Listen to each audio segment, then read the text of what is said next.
conocidas en todo el mundo, el World Trade Center.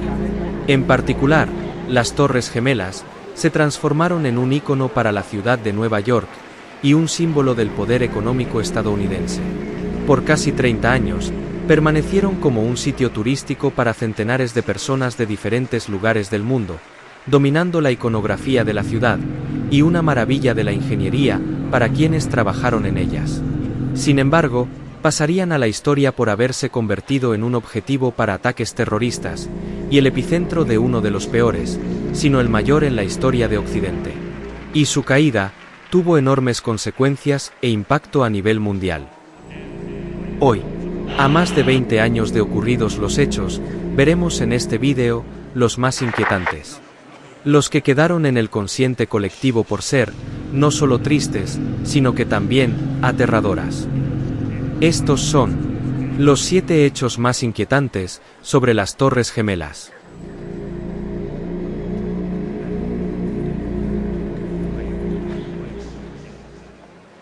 Número 7. Ese martes 11 de septiembre ocurrieron muchos eventos impactantes, pero también increíbles. Partiendo por el propio ataque en sí y la consecuente caída de las torres. Además de otros hechos. Pero uno de los que más sorprendió al público, dado por la magnitud de lo sucedido, fue que muchas personas aún se encontraban en el interior del edificio al momento de su derrumbe. Y vivieron para contarlo. Uno de ellos fue Pascual Buccelli, ingeniero de la Autoridad Portuaria de Nueva York. Aquel día, asistió a su trabajo como de costumbre, ubicado en el piso 64 de la Torre Norte. Mientras subía, estando ya en el elevador, sintió como éste se movió bruscamente. Al salir, fue a su oficina, y al llamar a su esposa para que encendiera la televisión para saber de alguna noticia, ésta le dijo: un avión se estrelló contra tu edificio. Sin embargo, al colgar el teléfono, decidió permanecer en su puesto, pensando que no había peligro alguno. No fue que después de volver a llamar a su mujer, y ella preocupada, le preguntara: ¿por qué sigues ahí? ¿Por qué no vienes a casa? Que decidió salir de su oficina y bajar. Mientras descendía, a mitad de camino, sintió que el edificio temblaba. Era la onda expansiva que se produjo cuando la torre contigua, la Torre Sur, colapsó. En ese momento, supo que tenía que abandonar la Torre Norte lo antes posible. Al llegar al piso 22, sintió un enorme estruendo que venía hacia él, por lo que en un instinto de sobrevivencia, se lanzó en posición fetal debajo del marco de una puerta cercana, mientras todo a su alrededor se hacía pedazos. Resulta ser que el lugar en donde se refugió se transformó en una especie de bolsa de aire, que se desprendió del resto del edificio, cayendo entre los escombros. Buccelli apenas sufrió la fractura de una pierna y algunos hematomas por golpes debido a la violencia de la caída, pero sobrevivió.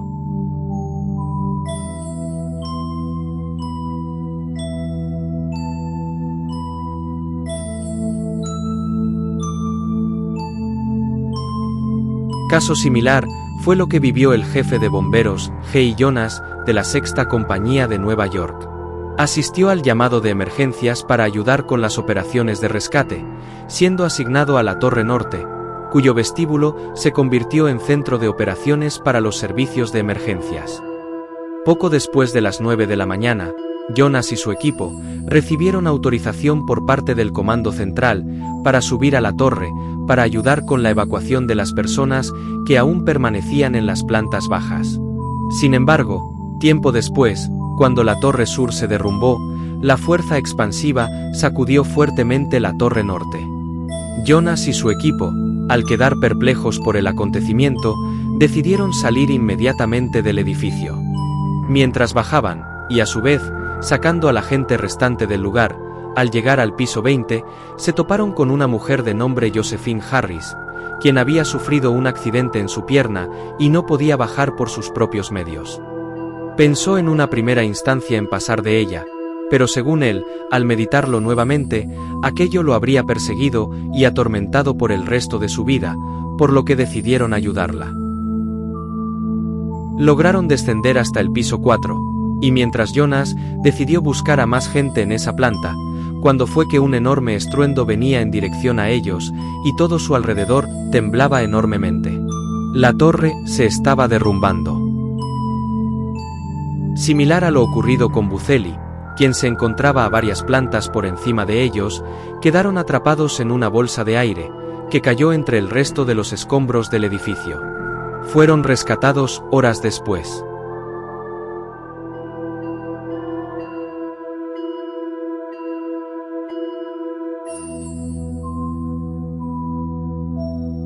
Pero el caso más sorprendente fue el de Stanley Praimnath, empleado de Fuji Bank, ubicado en el piso 81 de la Torre Sur, lugar en donde el vuelo 175 de American Airlines se estampó. Siendo testigo en primera persona, mientras veía al avión acercarse, se tiró al suelo y escondiéndose debajo de su escritorio exclamó: «Dios, me encomiendo a ti». La destrucción del lugar fue total. Sin embargo, logró salir con la ayuda de Brian Clark, otro trabajador de la Torre Sur, ubicado en el piso 84. Este hombre, a su vez, contó que ayudó a tranquilizar a una compañera de trabajo, quien había sufrido un ataque de pánico debido a que desde el puesto de trabajo de ella y otros vieron a gente saltar de la torre contigua. Él la llevó y acompañó a esta dama al baño de mujeres, ubicado a la cara este del edificio. Dice que este hecho fue milagroso, ya que de haber permanecido en la cara oeste, habría sido víctima del impacto del avión, solo a un costado del baño de mujeres. Dado al modo en que impactó el avión, de forma oblicua, solo 2 de 3 secciones de escaleras fueron destruidas, por lo que aún quedaba uno por donde escapar, por lo que Praimnath, Clark y otros varios más lograron bajar y salir del edificio. Solo 5 minutos antes de que este cayera. Lo increíble es que Stanley Praimnath fue el único sobreviviente de Fuji Bank y de la zona de impacto. En la actualidad, Praimnath y Clark, que eran compañeros de trabajo en aquel entonces, siguen viéndose. Como dice uno de ellos, ese día pasamos de ser compañeros a hermanos. Pocas son las ocasiones en las que personas logran sobrevivir a situaciones imposibles. Cosas así son únicas, porque fueron sobrevivientes de milagro. Número 7.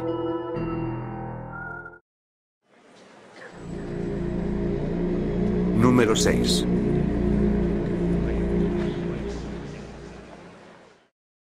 Su nombre fue Kevin Cosgrove, y era empleado de la empresa británica AON Corporation, dedicada a la gestión de riesgos, de seguros, recursos humanos y consultora, desempeñándose como ejecutivo de negocios senior de seguros y vicepresidente del área de reclamaciones. Era padre de 3 hijos y vivía en West Islip, Nueva York. Como cualquier otro día, asistió a su trabajo, ubicado en el piso 105 de la Torre Sur, y según registros, estaba hablando con su esposa por teléfono cuando el vuelo 175 de American Airlines se estrelló contra el edificio. Él, junto a otros 2 hombres, se quedaron en el piso 105, y desde ahí comenzó a llamar a los servicios de emergencia. Llamaba desde la oficina de un tal John Ostaru, que en realidad era Ostrau. Cosgrove le dice a la operadora: Mi esposa piensa que estoy bien. La llamé y le dije que estaba abandonando el edificio y que estaba bien, y de repente, ¡van! Decía mientras la Torre Sur ardía. Luego, una operadora de emergencias lo vuelve a llamar diciéndole: Hola. Él contestó: Hola, estamos observando el World Financial Center. 3 de nosotros. 2 ventanas rotas. En ese momento, se le escuchó exclamar de forma abrupta y fuerte: Dios santo. Y la llamada se corta. Faltaba 1 minuto para las 10 de la mañana, momento en que la Torre Sur colapsó. Días después, encontraron sus restos en avanzado estado de descomposición, unos 11 días después del atentado. Fue sepultado el 22 de septiembre del 2001 en el cementerio de San Patricio, en Nueva York. Su última llamada quedó registrada en los archivos de emergencias, y es la que estás escuchando en este instante. Número 6. We're looking at Financial Center. The three of us, 2 broken windows. Oh, God!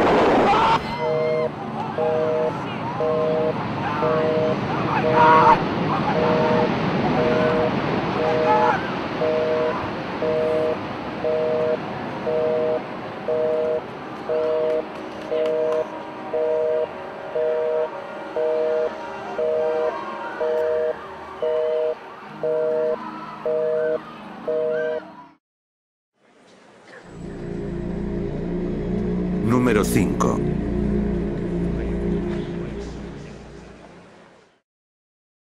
Lo siguiente es uno de esos hechos que muestra que aún quedan varios cabos sueltos en esta historia, y que de haber procedido cuando aún quedaba tiempo, podría haber cambiado el destino de más de 3.000 personas. Su nombre es Sibel Edmonds, y a la fecha de subido este vídeo, tiene 54 años de edad. Esta mujer, de descendencia turca e iraní, emigró hacia los Estados Unidos en 1988 en un viaje de estudios, graduándose en Derecho Penal y Psicología, desempeñándose también como lingüista, al dominar los idiomas azerbaiyano, turco, persa e inglés. Fue por esto que el FBI la contrató como traductora, destinándola al área de espionaje, solo días después de los ataques del 11 de septiembre. Poco tiempo después, mientras desempeñaba sus funciones, se topó con varios documentos clasificados, que estaban embalados en una caja y sin traducir. Cuando revisó la fecha de dichos documentos, estos eran de antes del mes de septiembre del 2001. Al revisar su contenido, se topó con grandes irregularidades, negocios y actividades ilícitas contra ciudadanos de origen turco, violaciones a la seguridad, y lo más llamativo, de suprimir y encubrir información delicada y vital que podría comprometer la seguridad nacional. Edmonds denunció estas irregularidades ante la Oficina de Responsabilidad Profesional del FBI y la Oficina del Inspector General del Departamento de Justicia de los Estados Unidos, quienes acogieron su denuncia. Sin embargo, como si se tratara de una represalia, el FBI le abrió un expediente penal, acusándola de indisciplina, por lo que tuvo que asistir a varias audiencias entre el 17 de junio y el 9 de julio del año 2002. A pesar de sus esfuerzos, el inspector general del FBI desestimó sus denuncias, fallando a favor de los cargos que se imputaban, alegando que varias de estas tenían base de hecho, por lo que después de 6 meses de este veredicto, el FBI la despidió. No solo eso, sino que el FBI le impuso una moción de secreto de Estado, por lo que está impedida legalmente de revelar más información sobre la agencia. Desde entonces, ella ha afirmado en varias entrevistas que se tenía conocimiento sobre un atentado en suelo norteamericano planificado con anterioridad, y por ello fue premiada en el 2006 por el Pen American Center, una organización que vela por la libertad de expresión en Estados Unidos y el resto del mundo. Según sus palabras, circulaba información dentro del FBI durante la primavera y el verano del 2001 que habría un ataque planeado dentro de unos meses y que los terroristas ya estaban en el lugar. También había información sobre el calendario y los métodos a utilizar, pero no específicamente del cómo se usarían ni quién los había ordenado. En pocas palabras, Sibel Edmonds acusó al FBI y quizá otras redes de inteligencia norteamericanas de incompetencia al esconder información delicada que podía comprometer la seguridad interna de los Estados Unidos. Un detalle clave en las afirmaciones de Edmonds era que ya se tenía contemplado el que el World Trade Center se convirtiera en objetivo para terroristas, dado que en los documentos del que ella habló, se describía que los terroristas tenían como objetivo a grandes ciudades con rascacielos. Si quieres saber más, puedes investigarlo. Número 5.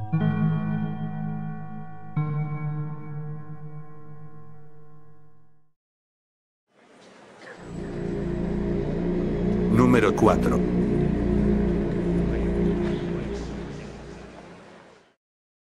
Como fuimos testigos, este ataque terrorista tuvo como objetivo a las principales edificaciones del World Trade Center, además del Pentágono y posiblemente el Capitolio de Estados Unidos, el cual nunca llegó a concretarse. Pero aquel día, no solo vimos a 2 edificios desplomarse en el corazón de Nueva York, sino 3, y es el que estás viendo en pantalla. Se trata del World Trade Center 7, mejor conocido como el Edificio 7. Esta edificación, sin que recibiera ningún impacto de ningún avión, tan solo horas después de que las Torres Gemelas colapsaran, el edificio se desplomó. Era más un lugar administrativo que otra cosa. Ahí se alojaban el Banco American Express, oficinas del Servicio Secreto de Estados Unidos, el Ministerio de Defensa y la CIA. Para el 11 de septiembre, el edificio fue evacuado prontamente.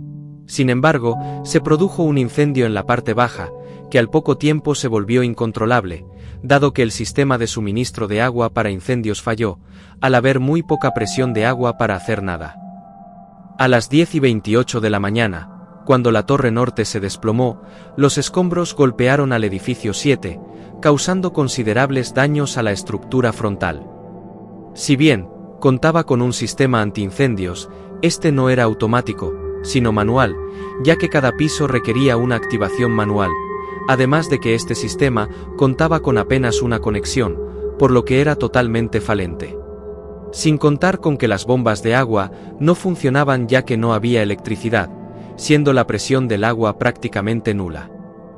A las 5:20 de la tarde, casi 7 horas después de que la torre norte cayera, el edificio 7 se desplomó. Afortunadamente, no habían personas en su interior en ese momento, por lo que no hubo víctimas. El dueño del complejo, Larry Silverstein, dio varias entrevistas hablando de lo sucedido. Una de ellas fue para el documental America Rebuilds de la cadena PBS en el año 2002. Sus declaraciones sobre el edificio 7 se convirtió en el centro de atención, y fue alimento para varias teorías conspirativas. Mencionó una conversación con el jefe del departamento de bomberos, discutiendo sobre el estado y la situación de los incendios en el complejo. «Hemos tenido una terrible pérdida de vidas», dijo Silverstein, mientras recordaba. «Tal vez lo más inteligente que podemos hacer es derribarlo». I remember getting a call from the fire department commander, telling me that they were not sure they were going to be able to contain the fire. And I said, you know, we've had such terrible loss of life. Maybe the smartest thing to do is pull it. And they made that decision to pull, and then we watched the building collapse.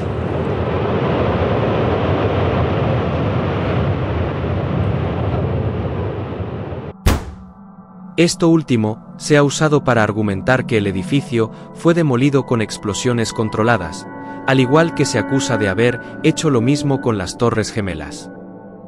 El término pull it se usó supuestamente para dar la orden de demoler el edificio, dado a los enormes daños causados por los escombros de la Torre Norte, que causó que la parte de la cara sur colapsara.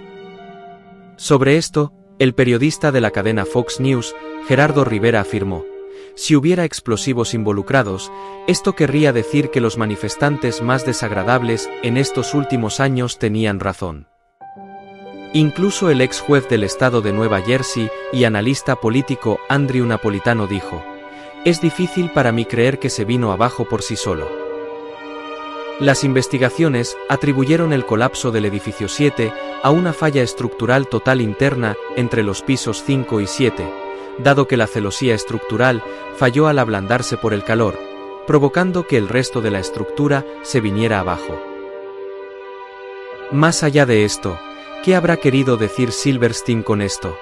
Hay personas que aseguran que lo que dijo en verdad no fue pull it, sino pull out, que se traduce como sácalos, refiriéndose con esto al personal de bomberos que aún permanecían en el lugar.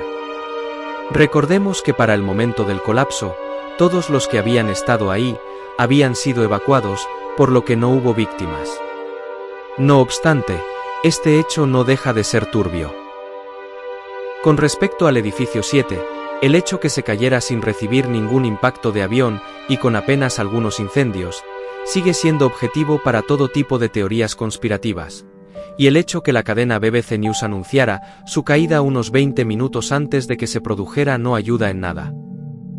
Correspondent Jane Stanley. Jane, what more can you tell us about the Salomon Brothers building and its collapse?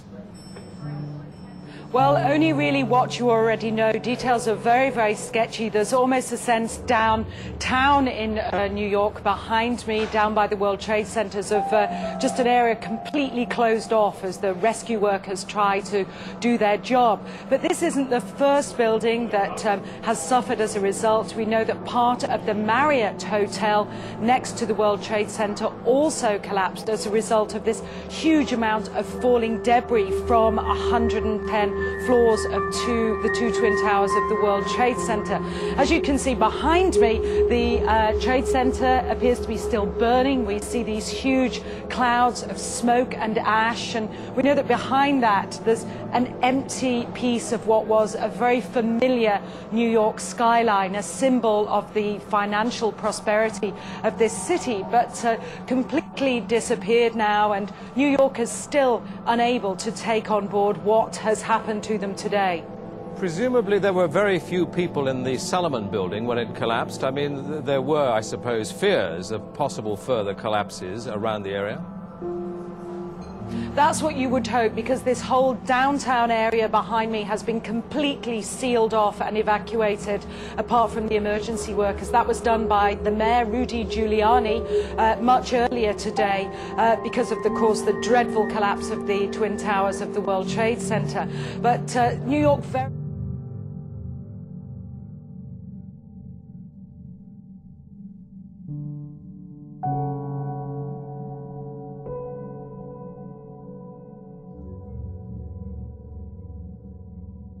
La periodista que lo mencionó, Jane Standley, y el equipo de la cadena argumentaron que fue un pequeño error, y que dicha información fue recibida de varias fuentes que aseguraban su colapso inminente, aunque después, dichas fuentes no pudieron ser confirmadas. Hasta hoy, la caída del edificio 7 permanece bajo un halo de incógnitas. Número 4.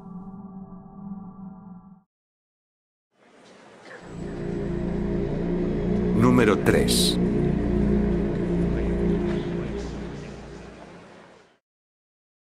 Quizá uno de los aspectos más turbios que trajo consigo estos ataques fue que la política llevada a cabo por el gobierno de Estados Unidos cambió radicalmente, tanto a nivel interno como externo. Uno de esos hechos fue la tan famosa Ley Patriota, que daba carta blanca a las agencias de inteligencia u organizaciones gubernamentales de espiar a personas comunes, ya sea, en ese tiempo, interceptando mensajería personal o llamadas telefónicas, y en nuestros días, por medio de las redes sociales. Todo esto, con la excusa de prevenir ataques terroristas en un futuro. Con la invasión a Afganistán y la subsecuente guerra de Irak del 2003, cayó el régimen de Saddam Hussein, al cual se le había incluido dentro del llamado Eje del Mal, por George Bush en enero del 2002, acusado de dar abrigo a terroristas y poseer armas de destrucción masiva. Todo esto, a su vez, impulsado por la propaganda y tomando como bandera los trágicos eventos acontecidos en Nueva York en septiembre del 2001. O eso pensamos, ya que al parecer, la intervención norteamericana en Medio Oriente y la caída del régimen de Hussein ya estaba prevista desde antes de que tan siquiera el vuelo 11 de American Airlines se estrellara contra la Torre Norte. Te presento al New American Century Project, un paquete de políticas públicas, presentadas y publicadas en 1997, orientadas al manejo de relaciones exteriores de Estados Unidos, con tintes neoconservadores y regeneanas. Esto último se basó en las medidas públicas que llevó a cabo el expresidente Ronald Reagan durante los años 80. El objetivo declarado de esta organización era, y cito, promover el liderazgo global estadounidense. Mediante su declaración de principios, describía que los Estados Unidos debía tener el poder preeminente del mundo, el favorecer los intereses norteamericanos, abogar por la libertad política y económica en el extranjero, desafiar a los regímenes hostiles a sus intereses, mantener fuerza militar y moral, concluyendo que los Estados Unidos debía seguir estas pautas para garantizar su seguridad y grandeza para el siglo venidero. Desde 1998, los fundadores del proyecto, William Bristol y Robert Kagan, abogaban por un cambio político en Irak, en particular contra Saddam Hussein. Con la Guerra del Golfo que tuvo lugar a principios de esa década, se retrató a Hussein como una amenaza para sus intereses petrolíferos y sus aliados en Oriente Medio, añadiendo que Estados Unidos ya no puede depender de nuestros socios en la Guerra del Golfo para que sigan manteniendo las sanciones o para castigar a Saddam cuando bloquea o evade las inspecciones de la ONU. También afirmaron que la política estadounidense no puede seguir viéndose paralizada por una insistencia equivocada en la unanimidad en el Consejo de Seguridad de la ONU, terminando con que Estados Unidos tiene la autoridad, en virtud de las resoluciones existentes de la ONU, para tomar las medidas necesarias, incluidas las militares, para proteger nuestros intereses vitales en el Golfo. Ya en ese entonces, se acusaba al régimen de Hussein de tener armas de destrucción masiva.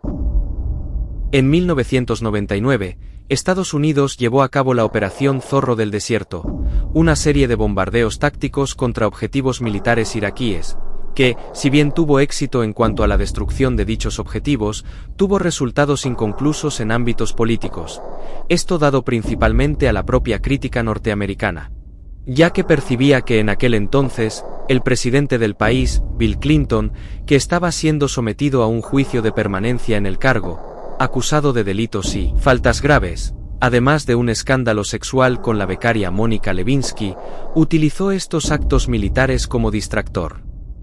Por si lo quieres saber, al final, Clinton fue absuelto de los cargos que se le imputaban. Esta organización primaba las estrategias militares antes que las diplomáticas, dado que uno de sus miembros, el escritor y analista político, Rebel Mark Gerecht, afirmó: No tenemos otra opción que volver a infundir en nuestros enemigos y amigos el temor que acompaña a cualquier potencia. Añadiendo que solo una guerra contra Saddam Hussein restaurará decisivamente el respeto que protege los intereses estadounidenses en el exterior y a los ciudadanos en el país. Después de la invasión a Afganistán el 7 de octubre del 2001, a casi un mes de haberse perpetrado los ataques, y la guerra de Irak del 2003, las políticas de esta organización fueron poco a poco perdiendo relevancia. Ya para el año 2006, el exdirector del proyecto, el politólogo Gary Smith dijo: La organización nunca tuvo la intención de continuar para siempre. Ya ha hecho su trabajo. Dando a entender que nuestra opinión ya ha sido adoptada. Es así que el proyecto del nuevo siglo americano fue disuelto oficialmente en el año 2009.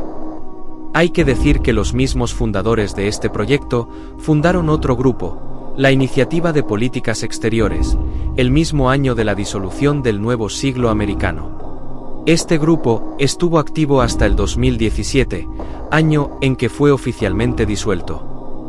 Esta organización y sus políticas han recibido multitud de críticas, tanto desde dentro como fuera de Estados Unidos. Entre ellos, están un profesor emérito de estudios estratégicos del Ejército de los Estados Unidos, Jeffrey Record, y el autor William Rivers Pitt, quienes argumentaron que los objetivos de hegemonía militar que propuso esta organización eran demasiado ambiciosos, dado que era mucho más de lo que los militares pueden lograr. No reconocían los límites del poder estadounidense, y el anteponer los ejercicios militares preventivos en vez de la diplomacia podría tener efectos secundarios adversos. Si las intenciones políticas expresadas por una organización que proponía imponer una hegemonía estadounidense por la fuerza suena maquiavélico y sombrío, escucha lo siguiente. En un memorándum de esta organización, publicado en septiembre del año 2000 titulado Creando la fuerza dominante del mañana, se puede leer en uno de sus párrafos lo siguiente. El proceso de transformación, incluso si trae un cambio revolucionario, es probable que sea a largo plazo, a menos que ocurra algún evento catastrófico y catalizador, como un nuevo Pearl Harbor. Solo un año después de la publicación de este artículo, ocurrió esto.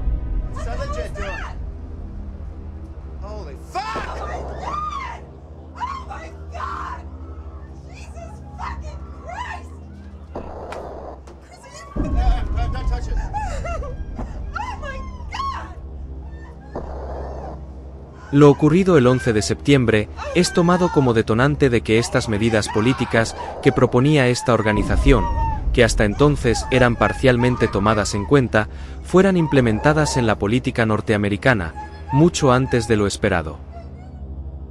Y la cerecita sobre el pastel, es que el 30 de septiembre del 2004, poco más de un año después de haber concluido la guerra en Irak, fue publicado el informe Dalfer por una comisión de investigación, impulsado por Estados Unidos y sus aliados. El resultado final fue que se concluyó que las armas de destrucción masiva, que el gobierno de Bush había acusado que Irak tenía, siendo usado como casus belli para la guerra de 2003, habían sido destruidas y sus fábricas desmanteladas en el año 1991, después de la Guerra del Golfo, acontecido en ese año. También se alegó que tenían también armas biológicas, pero dichas armas ya no existían desde 1995.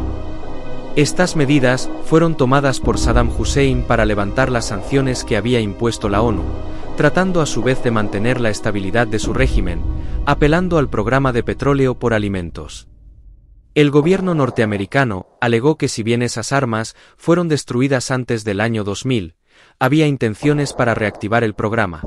Sin embargo, en el informe Dalfer se descartó dichas acusaciones, dado que esos programas fueron cerrados de forma permanente en 1995, no habiendo ninguna evidencia de una posible reactivación de tales programas.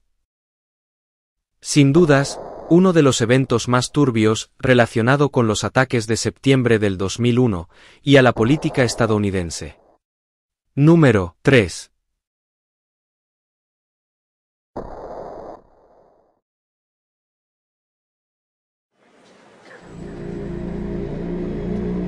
Número 2.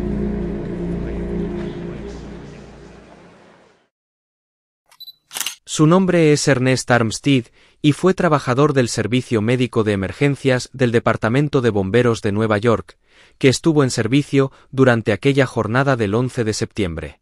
Él posee uno de los testimonios más impactantes sobre lo que vivió ese día, que incluso fue recogido por el autor Dean Murphy en su libro, 11 de septiembre, una historia oral. Los psiquiatras y los miembros del equipo de traumatología dicen que es bueno que hable de ella y del resto de ese día. Dicen que es la única manera de que pueda aceptar lo que pasó y liberar mi mente de ella por fin. Así que aquí estoy hablando con ustedes. Poco después de que el vuelo 11 de American Airlines se estrellara contra la Torre Norte, no tardaron en aparecer los servicios de emergencias para ayudar con la evacuación de los edificios y combatir los incendios. Todo esto toma lugar antes de que el vuelo 175 se estrellara contra la Torre Sur, es decir, antes de las 9 de la mañana. En el entretanto, la evacuación continuaba, y mucha gente estaba aglutinada en los vestíbulos de ambas torres, pero también estaban reunidas en el Austin Tobin Plaza, ubicada en el centro del complejo. De aquellas personas, algunas estaban sentadas en los bancos cercanos a la pileta central, otras estaban de pie, pero varias estaban heridas, por lo que el personal de emergencias se encontraba categorizándolas según la gravedad de estas, y evacuando a las restantes del sitio. En emergencias, existe un método para clasificar a todos los pacientes que llegan a recintos de urgencias. Estos tienden a variar de color según el país, pero el que nos compete en este caso es el estadounidense. Según sus 4 tipos de etiquetas, la de color verde representa menor gravedad, puede esperar a ser atendido. La amarilla significa gravedad considerable, por lo que requiere atención lo más pronto posible.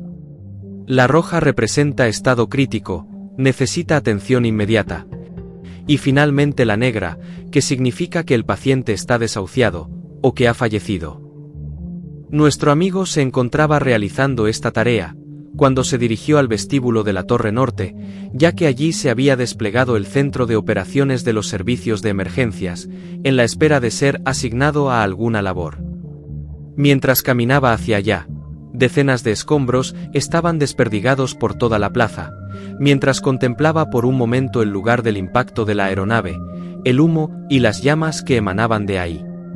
Fue en ese instante que al fijar su mirada hacia la entrada del edificio, y entre los escombros, notó un cuerpo, por lo que, y dado su entrenamiento y profesión, fue a asistir a aquella persona. Al acercarse, notó que se trataba de una mujer, que según su descripción, era de mediana edad, de entre 35 y 55 años. Era muy hermosa, con un peinado perfecto, pendientes y camisa clara, posiblemente color blanco, además de estar muy bien maquillada. Como dicta su profesión, procedió a realizarle los primeros auxilios. Sin embargo, apenas empezar, se dio cuenta que ya no tenía signos vitales. Sin contar con que aún permanecía con los ojos abiertos. Sin poder hacer nada, simplemente le colocó una etiqueta negra, con una marca de una cruz blanca en ella. Se colocó de pie, y la observó por unos momentos. Dirigió la mirada hacia la plaza, contemplando la panorámica de la plaza. No estoy muerta. Por favor, llama a mi hija. El hombre, asustado, volvió su mirada hacia ella, y ahí estaba, mirándolo. Nuevamente, le dijo: Por favor, llama a mi hija. Atónito, no podía ni daba crédito a lo que estaba presenciando. No solo por el hecho de haberla examinado y determinar que había muerto hace menos de un minuto, sino que a pesar de estar bien vestida y peinada, desde la parte baja de su torso, su cuerpo estaba hecho pedazos. No solo eso, sino que, dada la ubicación, esta mujer había caído desde una altura cercana a los 400 metros. Desde el lugar donde el avión se estrelló. El hombre comenzó a retroceder lentamente, y ella le dijo: No te vayas. Estaba tan aterrado, que lo único que salió de su boca fue decirle: Tranquila, la ayuda está en camino. En ese momento, mientras contemplaba la dantesca escena, se preguntaba: De alguna manera, supongo que fue una corriente de aire o algo así, su caída había sido amortiguada lo suficiente para que no se estrellara como los demás. Aún así, su cuerpo estaba tan retorcido y destrozado que solo pude preguntarme: ¿por qué esta señora sigue viva y hablándome? ¿Cómo puede ser esto? Su pulmón derecho, hombro y cabeza estaban intactos, pero desde el diafragma hacia abajo estaba irreconocible. Sin embargo, estaba lo suficientemente lúcida como para seguir discutiendo conmigo. Fue en ese instante en que ella insistió de nuevo, diciendo: No estoy muerta, que él, sencillamente, perdió el control y salió corriendo hacia el vestíbulo de la Torre Norte.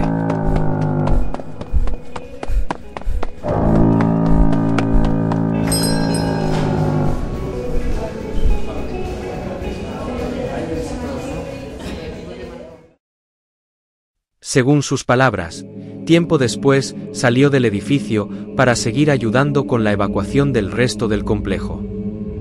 Y al parecer, aquella mujer moribunda que estaba tirada en el piso lo sintió, por lo que empezó a gritar: No estoy muerta. No estoy muerta. No estoy muerta. Vienen. Contestó él. Recordaba tiempo después en una entrevista: Pienso en ella como si fuera una muerta viviente. Hablé con una muerta viviente y le mentí.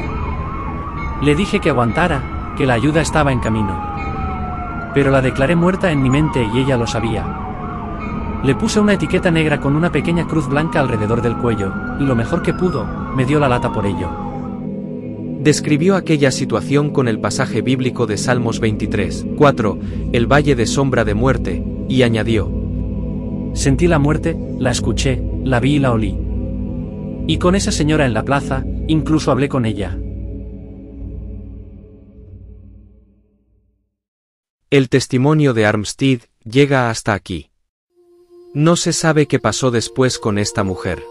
Si habrá muerto por una prolongada pérdida de sangre, dado a la magnitud de los daños en su cuerpo, o por la caída de escombros de la Torre Sur cuando ésta colapsó momentos después. No se sabe con certeza si este testimonio es completamente verídico o solo en parte. Pero de serlo, estaríamos ante uno de los hechos, no solo tristes, sino más bien aterradores, que tomaron lugar durante aquella jornada. Número 2.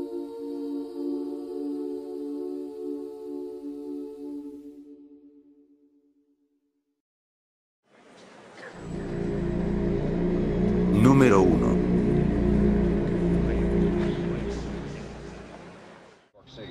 Después de todo lo visto, ¿qué puede quedar tan alto como para ocupar el primer lugar? ¿Cuál puede considerarse como el evento más inquietante relacionado con las Torres Gemelas? Si bien no es algo desconocido, saltó a la palestra recientemente por estar estrechamente relacionado con la búsqueda de un metraje perdido.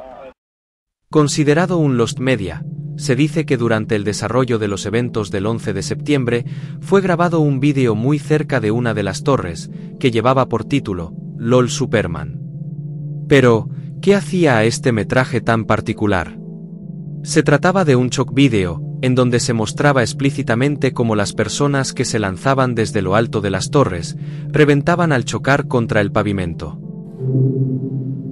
Quienes vieron dicho material, aseguran que es indigesto y traumante, sin contar con que el propio nombre del metraje es de muy mal gusto, y de total falta de respeto con aquellas víctimas. Esta es la descripción que tenemos sobre ese metraje perdido, y a pesar de contar con pruebas interesantes, no podemos dar fe absoluta de su existencia. Pero de lo que sí podemos dar por hecho, es que de tal evento quedaron registros, tanto en vídeo como en imágenes.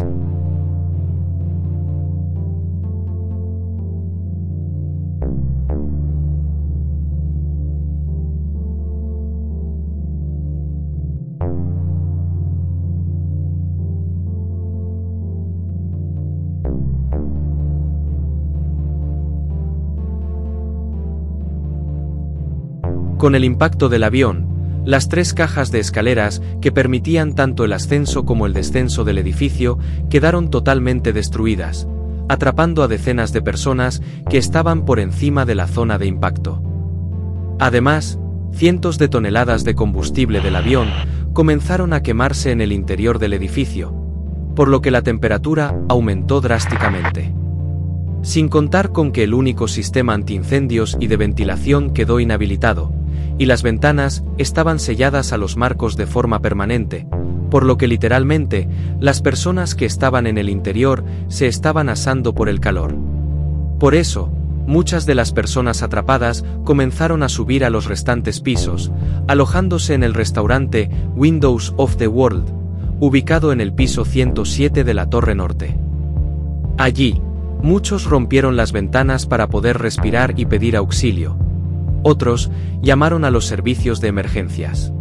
Pero varios, guiados por la desesperación de morir abrazados por las llamas, de asfixia por inhalación de humo, o por el hecho de que no podían ser rescatados, tomaron la drástica decisión de saltar al vacío, acabando con sus vidas en el acto. En esos momentos, mientras los noticieros transmitían lo que estaba pasando, y camarógrafos independientes, entre profesionales y aficionados, filmaban los edificios, las lentes de sus cámaras captaron a estas personas desde la distancia. Seguramente conoces a este grupo musical, se llama Village People, conocido por uno de sus mayores éxitos, AMCA. Uno de sus integrantes es Alex Briley. Él tenía un hermano, Jonathan Briley, quien era ingeniero de sonido y trabajaba en el restaurante Windows of the World de la Torre Norte. Padecía de asma, una enfermedad crónica que dificulta la capacidad para respirar. Por lo que a causa del intenso calor y el denso humo del lugar, decidió arrojarse al vacío. Sin quererlo, él es protagonista de una de las fotos más icónicas del atentado, The Falling Man, por su traducción, El hombre que cae, tomada por el fotógrafo Richard Drew, quien se encontraba cerca del complejo en ese momento. Entre la amplia galería de fotos, existe una en donde se muestra a una persona tratando de escapar, bajando por un costado del edificio, apoyándose entre algunas salientes de las ventanas y las propias barras estructurales de la torre. En dicha foto, también aparece otra persona escapando de las llamas. Sin embargo, esta decidió hacerlo en caída libre. A pesar de sus esfuerzos, este hombre perdió el equilibrio, cayendo al vacío. Con la caída de la Torre Sur, cientos de toneladas de escombros se dispersaron por los alrededores, caída que también quedó grabada en vídeo y fotografía. De ellas, 2 son inquietantes. Si bien vemos a simple vista grandes trozos del edificio desplomándose, si la analizamos con detalle, Vemos que hay una persona agarrada a uno de estos trozos, en un intento de aferrarse a la vida a pesar de su inminente muerte. La otra foto también es similar, solo que esta vez, la persona que cae, lo hace en caída libre. En cuanto a vídeos, existe uno que posiblemente fue filmado desde West Street. Podemos ver a bomberos o personal de emergencias discutiendo sobre lo que estaba pasando y cómo se estaba llevando las operaciones de rescate. Mientras esto ocurría, uno de los saltadores se estrelló contra una parte de un camión de bomberos que estaba estacionado a un costado del edificio.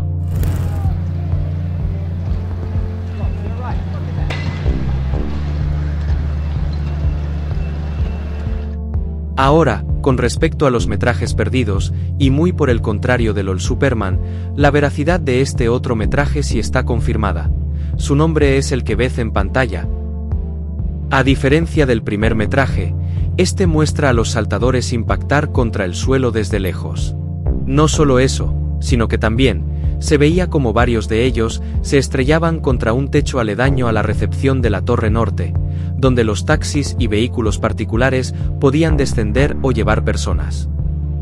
Pero si este material está perdido, ¿cómo sabemos de su existencia? Porque dicho Lost Media posee una especie de respaldo. Resulta ser que aquel metraje fue filmado desde un apartamento aledaño a los edificios. Quien tomó dicho metraje estaba acompañada de otra persona, quien a su vez también filmaba lo que ocurría, solo que su objetivo eran las propias torres en sí. El audio que aparecía en skylight.mob, junto con las reacciones de quienes vieron a estas personas desplomarse, quedó registrada en la segunda grabación, mientras el lente de su cámara enfocaba hacia la parte más alta de la Torre Norte. I saw the whole thing. Oh Jesus, there goes a person! Oh my God! Oh my God, a person just jumped out. Oh shit! No! Did you get that, Lou? No. Oh shit. I think you got it, Lou. Oh Christ, it was clearly a human body. What's your number? Oh God. Pero, si hablamos de metrajes cercanos o que muestran el Austin Tobin Plaza durante esos momentos, hay dos que resaltan. El primero es de Jack Taliercio, un joven reportero que pudo acercarse lo más posible a las Torres Gemelas. Podemos ver papeles, escombros y algunos objetos personales desperdigados por el sector. Pero lo más destacable es que mientras enfoca a la Torre Sur, se ve a un individuo tratando de escapar de la zona de impacto del avión, mediante una cuerda. Lamentablemente, pierde el equilibrio y finalmente cae.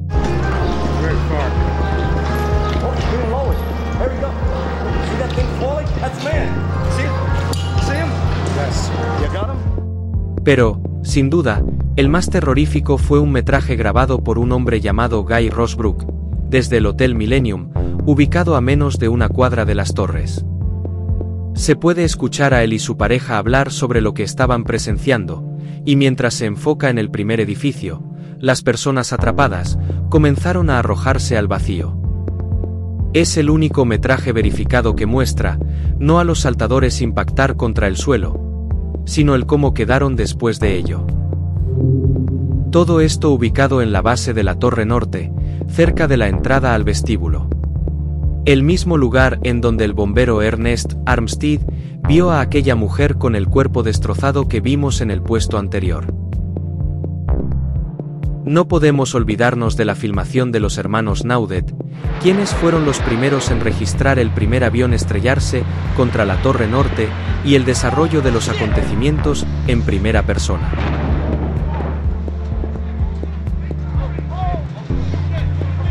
Uno de los hermanos, Jules Naudet, se dirigió con el jefe de bomberos, Joseph Pfeiffer, a la Torre Norte para plantear y coordinar los operativos de rescate.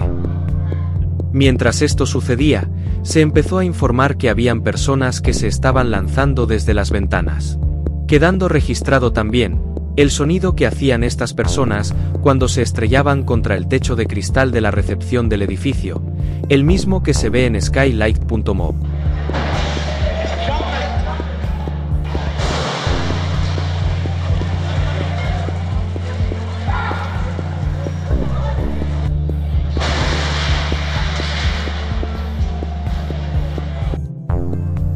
Poco antes de las 10:28 de la mañana, cuando la torre norte se derrumbó, se vio a varias personas saltar una detrás de la otra.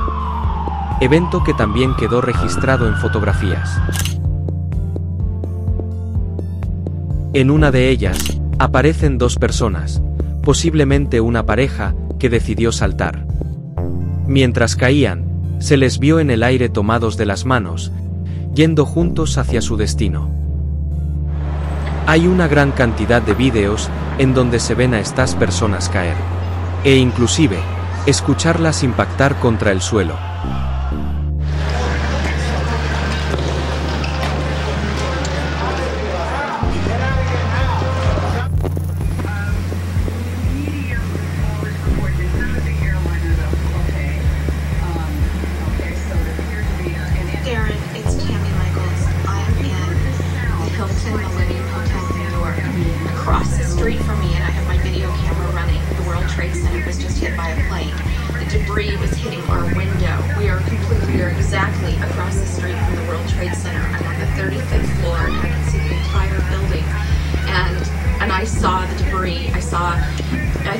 Saw the explosion, the debris, the fiery debris was coming right down in front of our window. I was afraid. There's another body.